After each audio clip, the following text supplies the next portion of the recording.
Alright, so hey everyone, thanks for attending. In this presentation, I'm going to be speaking on the drug and nicotine epidemic in the United States, and I will also include some remedies to the social issue. And finally, I will shed light on how to overcome drug use and addiction through God. Alright, so each one of you today has struggled with drug addiction or nicotine addiction at some point in your lives, and you may still. And throughout my life, I've seen many family members and friends and others succumb to the chains of substance addiction. I have also seen people overcome it and gain great strength and wisdom out of it. Alright, so drug and nicotine addiction, as you know, is one of our nation's largest social issues and also one of the most dangerous. It affects every one of us directly or indirectly. And by reflecting on history and also the Bible, we can make drastic improvements to the well-being of millions of people.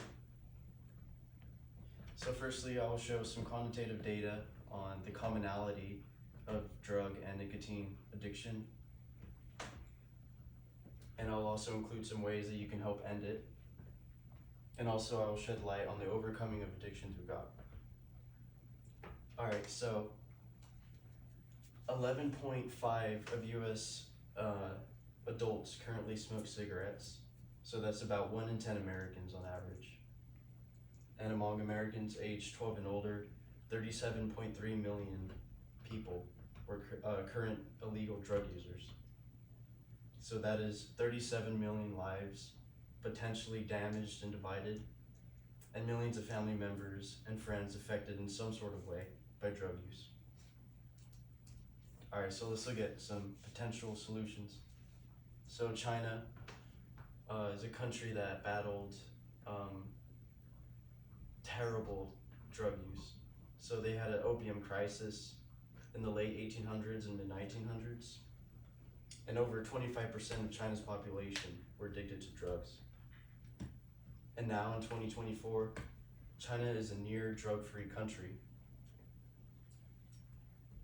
So it's pretty simple. China ended their drug epidemic simply by raising the sentence for drug dealers to a death penalty.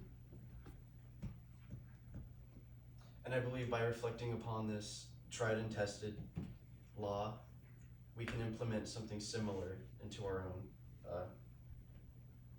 own law.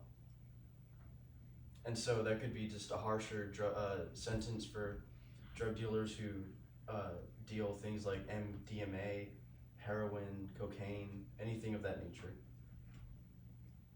And that could be whether it could just be life in prison. It can really depend on how extreme it is. So I will text or email similar petitions to anyone that is interested in making that change, because there are some petitions where you can petition and sign for a harsher sentence for drug dealers, because right now it's not very good. And I believe the best way of ending drug addictions and nicotine addictions is by ending your own addictions. So I invite everyone here to just break off the chains of addictions of whatever substance it is.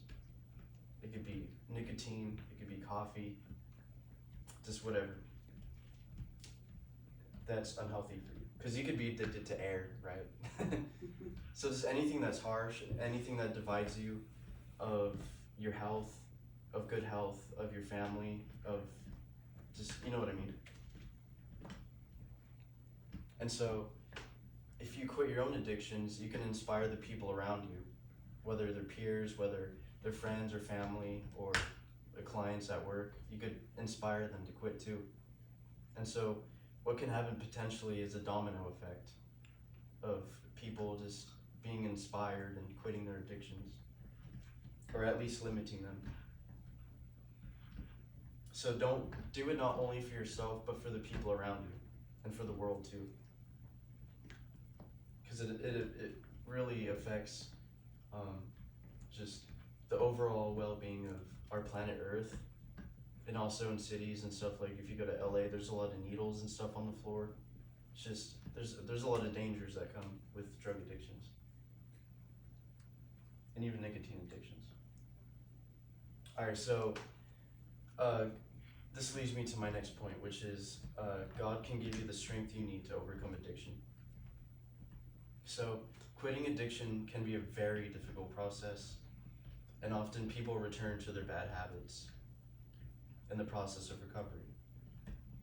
However, God is the waymaker and the brain shaker, and there is no addiction above God. All he asks is your surrender to just give him your drug addiction.